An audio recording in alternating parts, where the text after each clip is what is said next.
નમસ્કાર વિદ્યાર્થી મિત્રો, શ્રી એસએન વિદ્યાલય દ્વારા સંચાલિત ઈ લર્નિંગ કાર્યક્રમમાં હું ફરી પાછું આપનું હાર્દિક સ્વાગત કરું છું। આજે આપણે ફરી પાછા હિન્દી વિષય સાથે એક નવા પોઈન્ટ સાથે આપણે અભ્યાસ કરીશું। આજે આપણે જે છે એ પહેલો પાઠ જે છે ચિત્રપાઠ એના વિશે આપણે અભ્યાસ કરીશું। તો આપણા ભાષાની અંદર જે છે એ ઘણી બધી વાર્તાઓ આવે છે। તો મિત્રો તમને વાર્તા જે છે એ સાંભળવી ખૂબ ગમતી હશે। પહેલાંના જમાનાની અંદર પંચતંત્ર વાર્તાઓની અંદર કેટલાક પશુ પક્ષી દ્વારા જે છે એ બોધ આપવામાં આવતો હતો। વાર્તા જે છે એની અંદર પાત્રમાં પશુ પક્ષી જે છે એનો આપણે ઉપયોગ કરતા હતા અને એ પશુ પક્ષી દ્વારા જે છે પંચતંત્રની વાર્તાઓ આવતી હતી અને એ વાર્તા ઉપરથી આપણને કોઈના કોઈ બોધ મળતો હતો। તો અહીંયા પણ કોઈ પણ કહાની જે હોય એ કહાનીની અંદર એક આપણને બોધ આપવામાં આવ્યો હોય છે, જે પશુ પક્ષી તો એનું પાલન કરી શકતા નથી, એટલે આપણે જ એ વાર્તા પરથી એ બોધને આપણા જીવનમાં ઉતારવાનો હોય છે। તો અહીંયા જે છે પહેલો પાઠ જે છે એ આપણે ચિત્રપાઠ છે। તો અહીંયા જે છે એ ચિત્રપાઠનું નામ જે છે એ છે દયાલુ શિકારી અને તેનો સાહિત્ય પ્રકાર જે છે એ કહાની છે। કહાની જે છે એ તમને સાંભળવી અને વાંચવી ખૂબ ગમતી હોય છે। તો આવી જ અવનવી કહાનીઓ આપણી હિન્દી ભાષામાં પણ તમને સાંભળવા મળશે। તો આજે જે છે એ પહેલો જે છે એ ચિત્રપાઠ આપણે લેશું, જેનું શીર્ષક છે દયાલુ શિકારી। મિત્રો તમારે બધાએ આ જે ચિત્ર જે છે એને ધ્યાનપૂર્વક જોવાનું છે અને પછી જે હું અત્યારે કહાની કહું છું એ કહાની તમારે તમારી જાતે લખવાનો પ્રયાસ કરવાનો છે। તો એના દ્વારા આપણે શું કરીશું, ભાષા શક્તિનો વિકાસ કરી શકીશું અને આપણે જે છે શબ્દ શક્તિ જે છે હિન્દીમાં આપણે નવા નવા શબ્દો જે છે પ્રયોજી શકશું। એટલે આપણે આ ચિત્ર વાર્તા જે છે દરેક વિદ્યાર્થી જે છે એ પોતાની જાતે જે છે નોટબુકમાં લખવાનો પ્રયાસ કરશે। અહીંયા જે ચિત્ર જે આપેલા છે એની અંદર 9 ચિત્ર આપેલા છે। એમાં જે છે કેટલાક જે છે એ તેની અંદર જંગલનું ચિત્ર આપવામાં આવ્યું છે, શિકારી છે, એક ઘાયલ હરણી છે, હોસ્પિટલનું ચિત્ર દેખાડે છે। તો આ બધા ચિત્રો દ્વારા આપણે સરસ મજાની એક કહાની જે છે એ સમજવાની છે। તો તમે બધા ધ્યાનપૂર્વક સાંભળશો અને પછી તમારે એ જ કહાની ઘરે જાતે લખવાની છે। તો ध्यानपूर्वक सांभळशो। एक जंगल था, उसमें कई सारे पशु पक्षी रहते थे। उसमें एक हिरनियों का झुंड भी रहता था। उसमें से एक हिरनी ने एक छोटे शावक को जन्म दिया था। शावक यानी उसका छोटा बच्चा। तो यहाँ पर एक हिरनी ने एक शावक को जन्म दिया था। एक दिन वहाँ पर एक शिकारी आता है। शिकारी जो है उसे हिरनी का मांस खाने की बहुत इच्छा हुई थी, इसीलिए वह जंगल में शिकार करने के लिए आता है और पेड़ के पीछे छिप जाता है। कहीं उसे कोई हिरनी दिखाई दे तो इसकी राह में वह था। वो पेड़ के पीछे छिप जाता है, तभी एक हिरनी वहाँ फिरते हुए आ जाती है और हिरनी जो है उसको देखकर शिकारी ने तुरंत ही अपनी बंदूक का निशाना लगा लिया और जैसे ही हिरनी बंदूक की सीध में आ गई तो तुरंत ही शिकारी ने उस पर गोली चलाई और यहाँ पर जो गोलियों की आवाज़ आई और गोलियों की आवाज़ सुनकर सारे पशु पक्षी इधर उधर भागने लगे और जो वह घायल हिरनी थी वह बहुत भयभीत हो गई और वह भी दौड़कर उसके छोटे से शावक के पास चली जाती है और वहाँ जाकर छिप जाती है। शिकारी तुरंत ही उसके पीछे पीछे जाता है। हिरनी बहुत घायल हो गई थी, उसके पैर में गोली लगी थी और वह रोने लगी थी। उसकी आंखों में आंसू आ गए थे क्योंकि उसे अपनी नहीं लेकिन उसके शावक की बहुत चिंता हो रही थी कि मेरे बाद मेरे छोटे शावक का क्या होगा। जब शिकारी वहाँ पहुँचता है तो उसने देखा कि हिरनी के पैर में गोली लगी है और उसकी आंखों में से आंसू बह रहे हैं। यह दृश्य देखा और पास में उसका एक छोटा सा शावक भी देखा। यह देखकर शिकारी को बड़ी दया आ जाती है। उसने सोचा कि आज मैंने बहुत गलत काम कर दिया है। वह तुरंत ही उस हिरनी को उठाकर पास में पशु पक्षी के अस्पताल ले जाता है और वहाँ डॉक्टर जो हैं वह हिरनी के पैर में लगी गोली जो है वह निकाल देते हैं और उस पर जो है मरहम लगा देते हैं। इस प्रकार गोली निकल जाने से और मरहम लगाने से हिरनी को बहुत आराम मिला और थोड़े ही दिन में वह पहले जैसी ठीक ठाक हो गई। शिकारी बहुत खुश हुआ और उस हिरनी को लेकर वापस जंगल में जाता है और जंगल में जाकर अपने शावक के पास छोड़ आता है।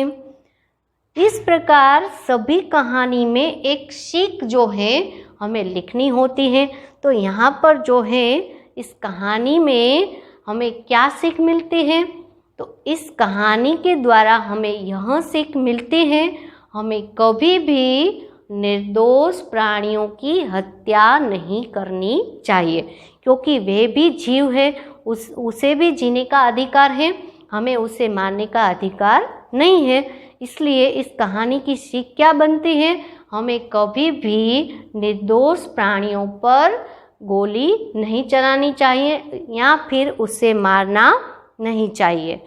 तो यहाँ पर दयालु शिकारी का हेतु जो था वह हिरनी के मारने का था, लेकिन जब वह उसके छोटे शावक को देखता है तो उसे बड़ी दया आ जाती है। अब हम कुछ प्रश्न देखेंगे। इस प्रश्न को भी आपको अपने नोटबुक में लिख लेना है। सबसे पहले हम प्रश्न देखते हैं कि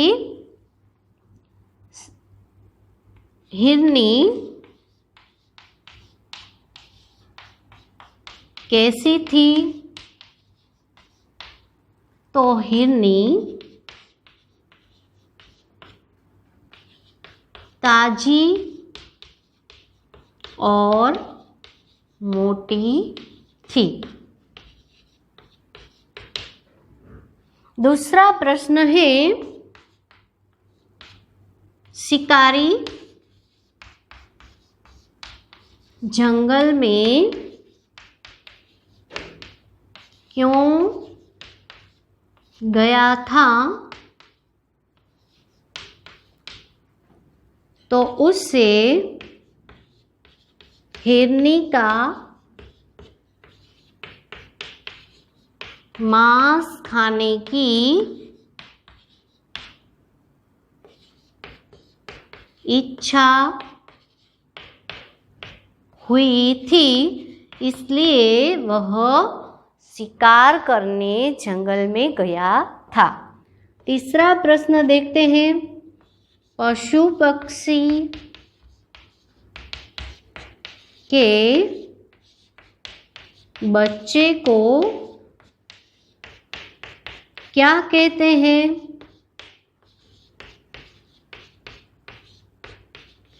तो पशु पक्षी के बच्चे को हम शावक कहते हैं। शिकारी को पछतावा क्यों हुआ? शिकारी को पछतावा क्यों हुआ? क्योंकि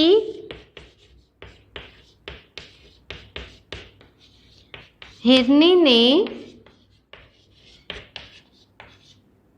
एक शावक को जन्म दिया था, इसलिए उसे बहुत पछतावा हुआ।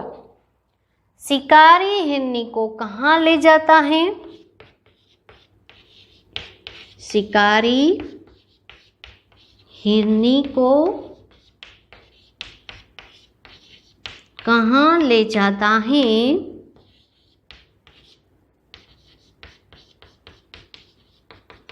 तो शिकारी हिरनी को पशुओं के अस्पताल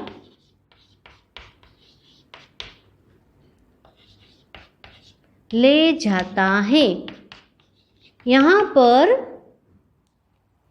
मनुष्य का अस्पताल नहीं था, जंगल में जो अस्पताल होता है वह पशु पक्षियों का होता है। इसलिए इस बात का हमें ध्यान रखना है कि शिकारी हिरनी को कहाँ ले जाता है, तो अपने अस्पताल में नहीं लेकिन पशु पक्षी के अस्पताल में ले जाता है। अगला प्रश्न है, हिरनी को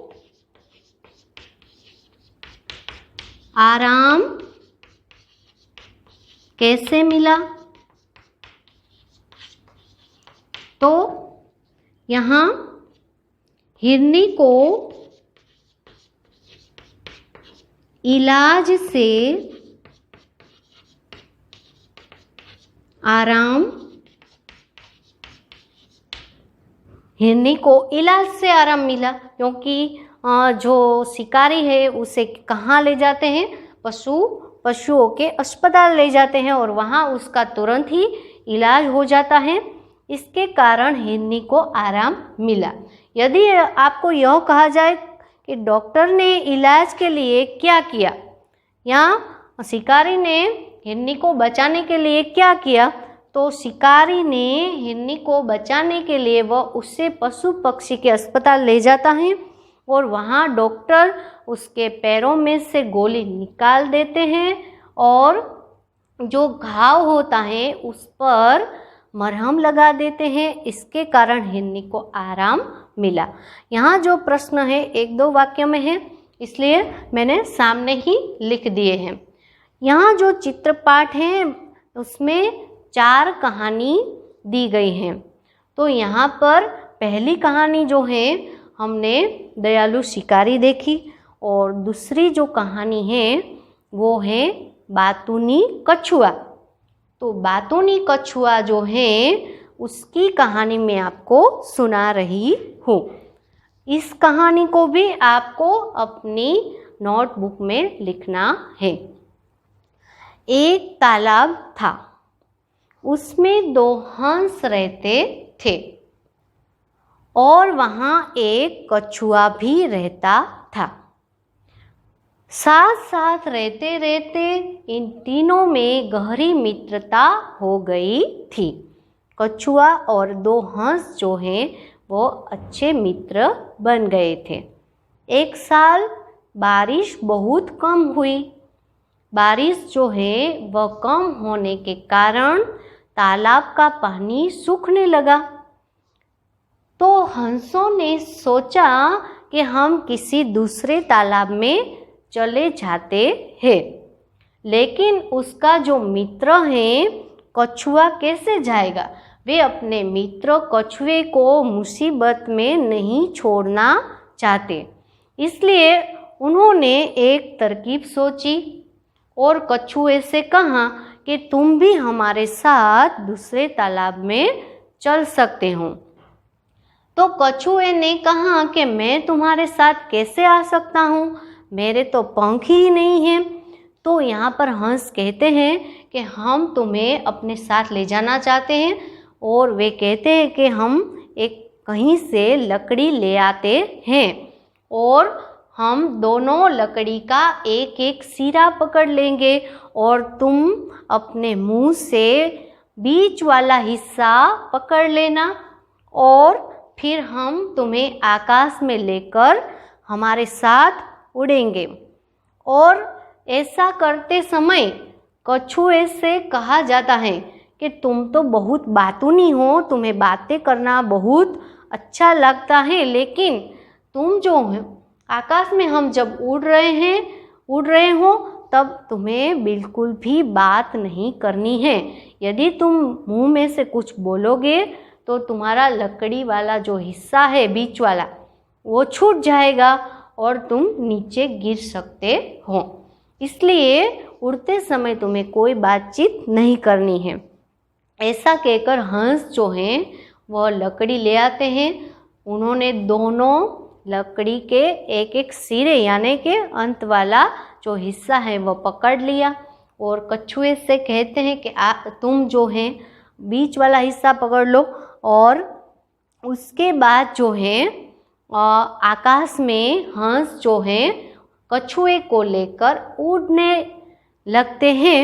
और यह दृश्य देखकर सभी लोग बाहर निकलते हैं और आश्चर्यचकित हो जाते हैं कि दो हंस एक कछुए को आकाश में लेकर उड़ रहे हैं। कछुआ जो है वह बहुत बातूनी था, उसे बोले बिना तो रहा नहीं जाता था।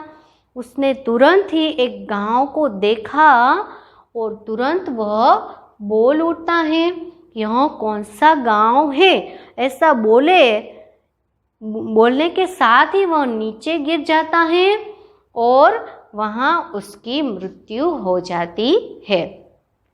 इस प्रकार इस कहानी के द्वारा जो है हमें क्या सीख मिलती है? हमें यह सीख मिलती है कि हमें कभी भी बिना मतलब की बातें नहीं करनी चाहिए। कुछ लोगों को बहुत बोलने की आदत होती है, अनाप शनाप बोलते रहते हैं।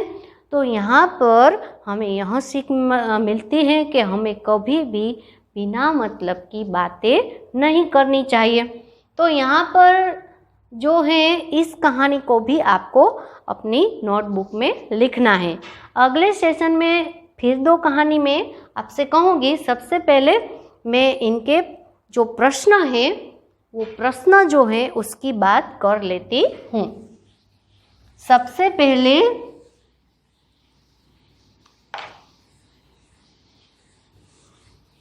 कहानी जो है उसका शीर्षक क्या है? बातूनी कछुआ।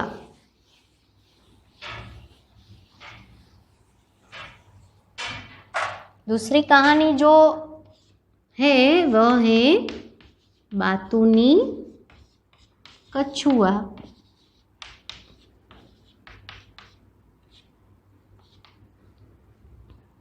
तो यहाँ पर प्रश्न देखते हैं। कछुआ कहाँ रहता था?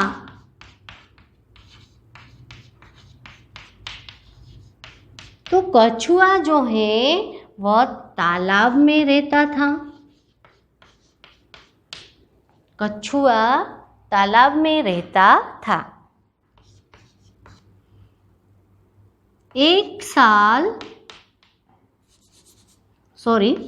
तालाब का पानी क्यों सूखने लगा? क्योंकि बारिश बहुत कम हुई थी।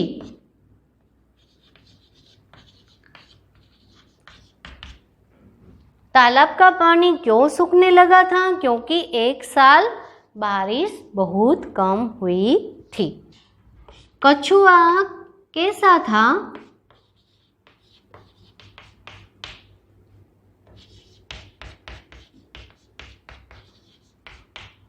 तो कछुआ बहुत बातूनी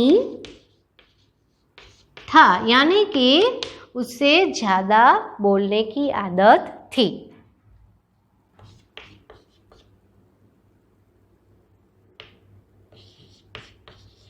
कछुए ने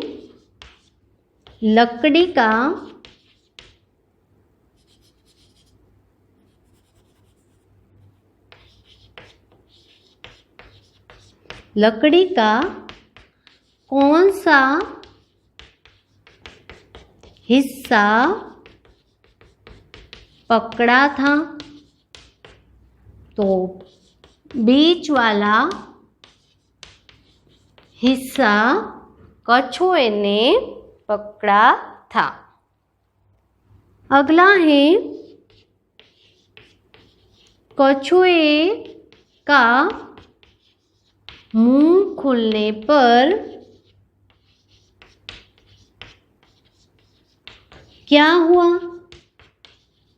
कछुए का मुंह खुलने पर क्या हुआ?